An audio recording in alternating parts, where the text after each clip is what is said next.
En las elecciones nacionales que se vienen encima a partir del año 2025, se eligen los candidatos, se elige el presidente y los dos los vicepresidentes de la República y se eligen también los diputados. En Costa Rica, los procesos de elección que conducen en esa dirección, así como los que sirven para elegir los regidores, los síndicos, los alcaldes, etcétera, solo se pueden hacer a través de partidos políticos. Esto desde 1890 y pico. De manera que solamente a través de partidos políticos podemos elegir representantes. La representación que se hace de esa manera es, desde el punto de vista de la teoría política, y no reciente, sino desde hace muchísimos años, una representación de la voluntad de cada uno de nosotros, los ciudadanos, donde nosotros depositamos con nuestro voto la confianza en una persona o en personas, los diputados, para que dirijan el país y realicen el proceso de la formación de las leyes en la Asamblea Legislativa. Esa es la delegación de la voluntad, la representación política. Cuando así actuamos con conciencia de que cada uno de nosotros que se, se dispone a votar ha escogido supuestamente a quien mejor estima o a quien mejor valora para dirigir el país y para formular y discutir las leyes en la Asamblea Legislativa que se proponen. Así es como funcionamos, así funciona la democracia. Los partidos políticos, en este caso, existen en tres niveles en Costa Rica: a nivel cantonal, a nivel provincial y a nivel nacional. Los cantonales son aquellos que solo postulan candidatos para elecciones dentro de los cantones, para sus consejos municipales y distritales y para la alcaldía del cantón respectivo, con sus respectivos también suplentes. Los provinciales, los partidos provinciales son los que postulan candidatos a diputados, nada más a diputados. Aquí hay algo que es interesante. Los diputados se consideran electos por la nación, es decir, por todo el país, porque las leyes son nacionales, por el contenido y la importancia de esas leyes. En este sentido, una persona que vive, que ha nacido, que vive en Heredia, puede ser candidato a diputado por Alajuela, por Cartago, por Punta Arenas, por Limón, por cualquier otra provincia, porque son nacionales. Y eso lo han usado los partidos políticos muchas veces para postular a sus mejores candidatos en distintas provincias, independientemente de dónde hayan nacido y de dónde vivan. ¿Por qué? Porque tienen ese carácter nacional. Y los partidos políticos entonces acuden a la fórmula de mandar a la Asamblea Legislativa, en teoría, sus mejores hombres. Eso no se puede hacer desde el nivel cantonal. En el nivel cantonal, las personas que aspiran a los puestos dentro de cada municipalidad deben vivir y residir en el cantón por lo menos con 2 años de anterioridad. Bueno, no es así para diputados, tampoco para el país, para el presidente. El presidente puede vivir en cualquier parte del país. Concentrémonos entonces en ese binomio. Tenemos los partidos provinciales y tenemos los partidos nacionales. Aquí pueden haber, generalmente, ahora sí, generalmente los partidos nacionales son aquellos que tienen postulados, candidatos postulados a la presidencia y vicepresidencia de la República, y a la vez tienen, con el mismo nombre de partido, candidatos a diputados. Los partidos provinciales son aquellos que solo tienen candidatos a diputados. La legislación en Costa Rica desde el año 2002 empezó a aceptar que candidatos a diputados podían ser a la vez candidatos a la presidencia y a la vicepresidencia de la República. Para mí eso es muy importante y ese es un derecho democrático de los ciudadanos y es una garantía también para los ciudadanos y para la democracia. ¿Por qué? Porque en teoría, digámoslo así, los candidatos a la presidencia se supone que son los mejores candidatos que tiene cada partido. A ellos se les va a dar la confianza de dirigir todo el país. En ese sentido, se les considera los mejores, indudablemente que sí. Y se les ha de considerar también los mejores dentro de sus partidos como dirigentes. De manera que cuando un candidato a la presidencia de la República puede ser también candidato a diputado, se corre la carta de que si no queda electo presidente, pero queda electo diputado, este diputado que fue un candidato presidencial, que fue el mejor candidato de su partido, puede convertirse en un líder parlamentario, no solo del grupo de diputados que lo eligen, que elige él, sino de sus propios diputados en la Asamblea Legislativa.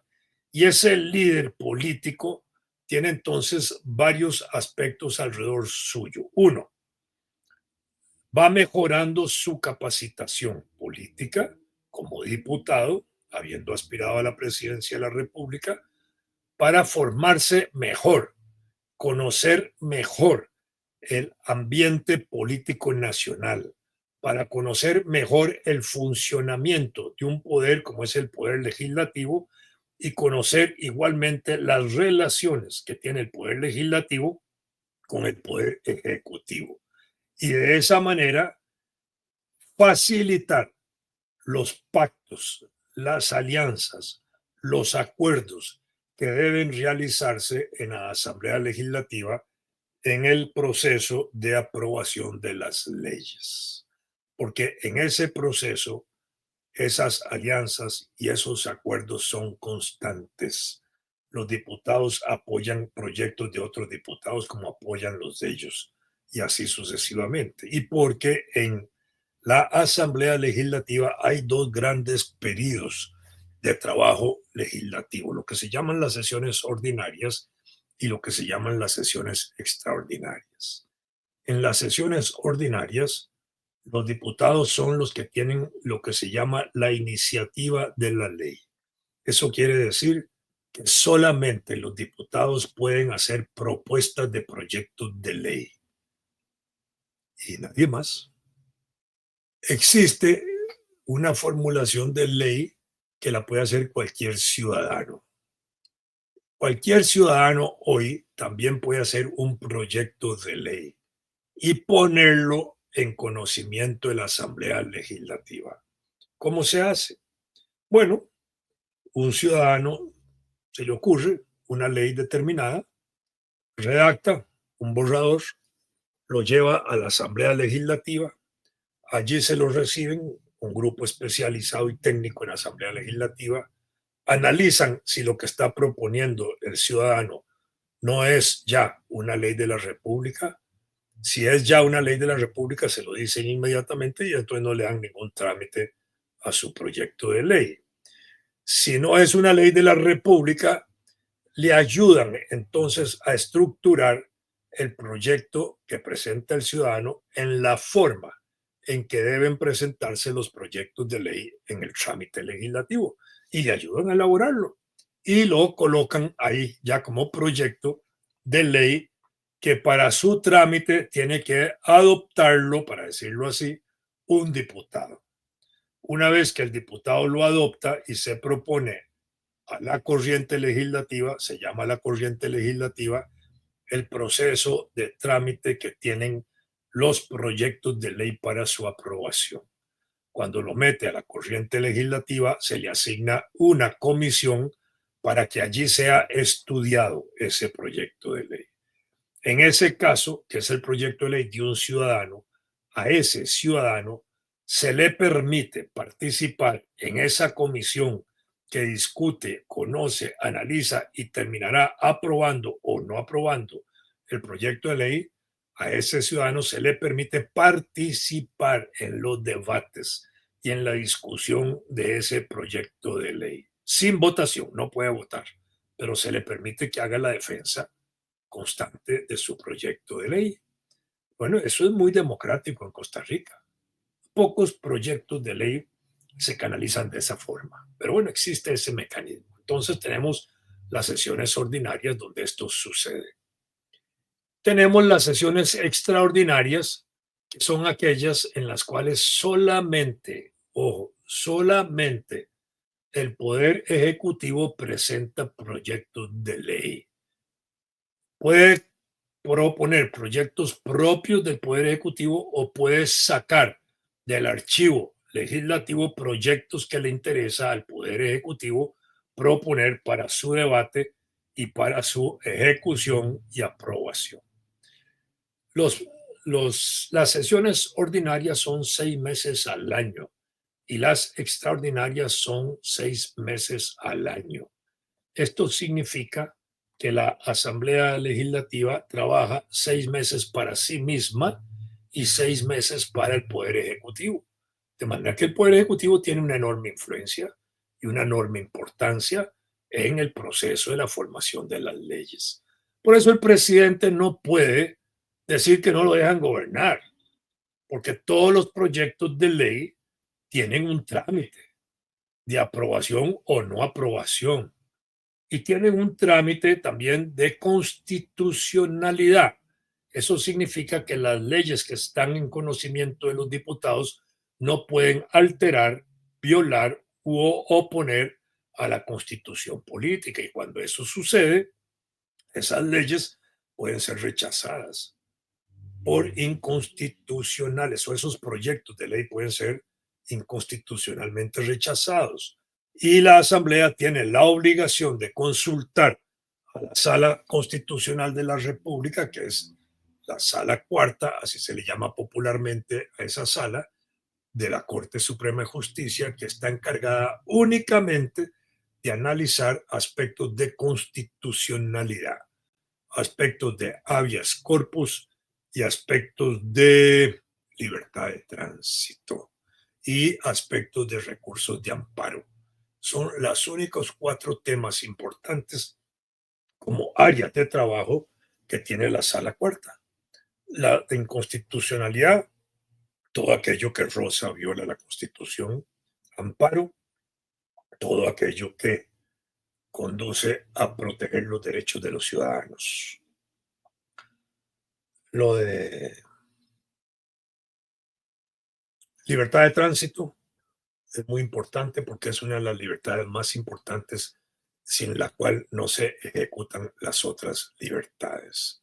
Y el habeas corpus porque tiene que ver con la vida y la garantía de que los ciudadanos no se les puede violentar, ni ocultar, ni torturar, ni nada. Habeas corpus quiere decir téngase el cuerpo presente, de manera que si una autoridad detiene a una persona, cualquiera que sea, y no dice dónde la lleva detenida ni por qué la detuvo, el Instituto del Habeas Corpus se interpone ante la Sala Constitucional diciendo que fulano de tal fue detenido a tal hora por autoridades que no se sabe su paradero. E inmediatamente, igual que con los amparos, la sala tiene que pronunciarse exigiendo a la autoridad que diga dónde detuvo a la persona, dónde lo tiene y que lo ponga a disposición de saber que tiene vida. Habeas corpus, téngase vivo al retenido, preséntese vivo para saber que no ha sido torturado, maltratado, etcétera. Y de una vez diciendo cuál es la razón de su encarcelamiento. Si eso no sucede, ordena inmediatamente la libertad del individuo. Así es como funciona eso. Entonces la Sala Cuarta tiene su gran importancia. Bueno, así funciona el proceso. Entonces, los diputados y los presidentes se eligen por partidos políticos. ¿Hay límite de inscripción de partidos políticos? Ninguno. Pueden inscribirse todos los partidos políticos que quieran mientras cumplan con los requisitos de inscripción. ¿Es bueno o es malo que haya muchos partidos? Depende cómo se aprecie. Habrá personas y grupos políticos que consideran que es malo porque distrae mucho a la población una gran cantidad de partidos con un montón de candidatos. Eso puede ser cierto en ese sentido, pero al mismo tiempo es válido porque eso significa que muchos costarricenses no confían en los partidos que existen y entonces crean sus partidos para proponer sus propias soluciones y sentirse mejor representados y defendidos en la institución nacional. Y eso es válido también, por eso no se puede limitar el número de partidos, ni nacionales ni provinciales.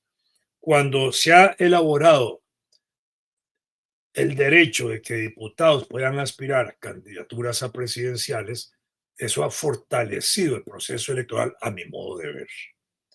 Pero en este momento hay una tendencia a cuestionar eso y esa tendencia viene por el propio presidente de la República, que cree que eso es inconveniente, que no es razonable y que no es bueno. En la última elección, la del año 2020, participaron 25 partidos políticos. De esos 25 partidos, 17 partidos tuvieron candidatos que eran a la presidencia y también a las diputaciones. De esos partidos, solo dos partidos eligieron diputados, Eli Feinsack y Alvarado. Entonces, ya Alvarado había sido diputado, tenía esa experiencia, Eli Feinsack no. Eli Feinsack se ha desarrollado estos 3 años como diputado. Nos guste o no su quehacer parlamentario, hay que señalar que se ha enriquecido mucho como diputado, como político. Se ha hecho más sagaz, ha aprendido a discutir más, a enfrentar a las autoridades políticas como las del Poder Ejecutivo con más valor, quizá, etcétera. Tiene ya un conocimiento amplio. El otro Alvarado ya tenía, digamos, su experiencia y eso es bueno. Eli Feinsack como Alvarado han sido jefes parlamentarios de sus grupos políticos, excepto Eli Feinsack, que en este periodo de este año cedió la jefatura de su partido a otro miembro de su partido. Para mí, un error. Él debió haberse mantenido como jefe durante los 4 años. Probablemente tenía presión interna y cedió un año la jefatura del partido en la Asamblea Legislativa para que otro diputado de él tuviera esa experiencia de ser jefe de fracción, porque los jefes de fracción se reúnen semanalmente para tratar asuntos de la Asamblea y el trámite legislativo.